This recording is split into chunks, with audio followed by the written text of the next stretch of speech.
कधीकधी आयुष्यात नशीब आणि बॅड लक यामध्ये फक्त एका आकड्याचा फरक असतो.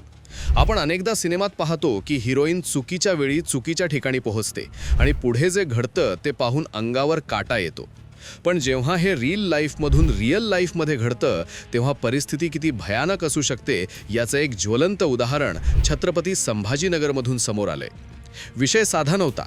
हॉटेलची रूम नंबर 105 आणि 205 या दोन आकड्यांच्या कन्फ्युजनमध्ये एका महिलेसोबत जी काळा रात्र घडलीये ती ऐकून पायाखालची जमीन सरकेल. नक्की काय भानगड झाली, ती महिला चुकीच्या खोलीत कशी पोहोचली आणि त्या बंद दरवाजा आड 3 नराधमांनी काय कांड केला, जाणून घेऊया या व्हिडिओच्या माध्यमातून. नमस्कार, तुम्ही पाहताय महाराष्ट्र भूमी.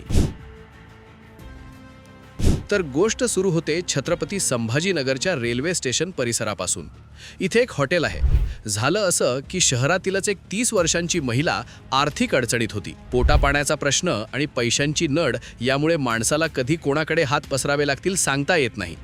तिने मदतीसाठी आपल्या एका मित्राला फोन लावला. मित्राने सांगितलं, ठीक आहे, मदत करतो, पण मी सध्या स्टेशनजवळच्या हॉटेलमध्ये थांबलोय, तिथे ये. आता इथे काहीच संशयास्पद नव्हतं. ती महिला हॉटेलवर पोहोचली. तिचा मित्र थांबला होता रूम नंबर 105 मध्ये. दोघांची भेट झाली. मद्यप्राशन व जेवण झालं. गप्पा झाल्या.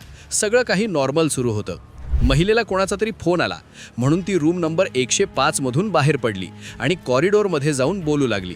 फोनवर बोलण्यात ती इतकी मग्न झाली किंवा हॉटेलच्या त्या सारख्याच दिसणाऱ्या दरवाजांमुळे तिला कन्फ्युजन झालं. कारण काहीही असो, पण इथेच घात झाला. फोन ठेवून ती परत रूमकडे वळली. तिला जायचं होतं रूम नंबर 105 मध्ये, पण डोक्यावर काय काळ बसला होता कुणास ठाऊक, ती जाऊन उभी राहिली रूम नंबर 205च्या समोर. तिने दरवाजा ठोठावला. तिला वाटलं आत तिचा मित्र आहे जो दरवाजा उघडेल, पण दरवाजा उघडला आणि समोर जे दृश्य होतं ते पाहून तिचा थरकाप उडाला असेल. आत तिचा मित्र नव्हता. आत बसले होते 3 वेगळेच नमुने: घनश्याम राठोड, ऋषिकेश चव्हाण आणि किरण राठोड. हे तिघे तिथे ऑलरेडी दारूची पार्टी करत बसले होते. रात्रीच्या वेळी एक एकटी महिला आपल्या दारात उभी आहे हे पाहून त्यांची दानत फिरली. त्या महिलेला आपली चूक लक्षात येणार, ती सॉरी म्हणून मागे फिरणार, तितक्यात त्या तिघांनी तिला आत ओढलं आणि दरवाजा थेट लॉक केला. हॉटेलच्या त्या रूममध्ये पुढे जे घडलं ते अत्यंत संतापजनक आहे. पोलीस रिपोर्टनुसार त्यांनी तिला मारण्याची धमकी दिली, बळजबरीने दारू पाजली आणि तिच्यावर अत्याचार केला. ती ओरडण्याचा प्रयत्न करत होती, पण तिघांच्या ताकदीसमोर ती हतबल झाली होती. पहाटेपर्यंत हा जीवघेणा खेळ सुरू होता. पण म्हणतात ना, संकटात घाबरून चालत नाही, तिथे डोकं चालवावं लागतं. या महिलेने तेच केलं. पहाटेच्या सुमारास तिने एक शक्कल लढवली. तिने त्या नराधमांना सांगितलं, माझं सोन आणि पैसे शेजारच्या रूममध्ये 105 मध्ये राहिलेत, मी ते घेऊन येते. पैशाच्या लोभापायी त्या आरोपींची बुद्धी भ्रष्ट झाली. त्यांनी तिला बाहेर जाऊ दिलं. ही संधी मिळताच त्या महिलेने तिथून जी धूम ठोकली ती थेट वेदांतनगर पोलीस स्टेशनमध्ये जाऊन थांबली. तिने पोलिसांना सगळा प्रकार सांगितला. पोलिसांनी ही वेळ न घालवता तातडीने हॉटेलवर छापा टाकला. ते तिन्ही बहाद्दर अजून तिथेच होते.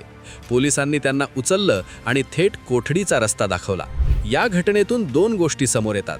एक म्हणजे पोलिसांची तत्परता, ज्यामुळे आरोपी तातडीने गजाआड गेले. पण दुसरी आणि महत्त्वाची गोष्ट म्हणजे आपण जिथे जातोय तिथे आपण नक्की सुरक्षित आहोत का? हॉटेलच्या बंद दराआड काय चालतं यावर कोणाचंच नियंत्रण नसतं. फक्त एका चुकीच्या दरवाजावर नॉक करणं इतकं महागात पडू शकतं हे या घटनेने दाखवून दिलंय. या घटनेबद्दल तुम्हाला काय वाटतं? तुमचं मत कमेंट्समध्ये नक्की सांगा. व अशाच घडामोडींसाठी महाराष्ट्र भूमीला सबस्क्राईब करायला विसरू नका.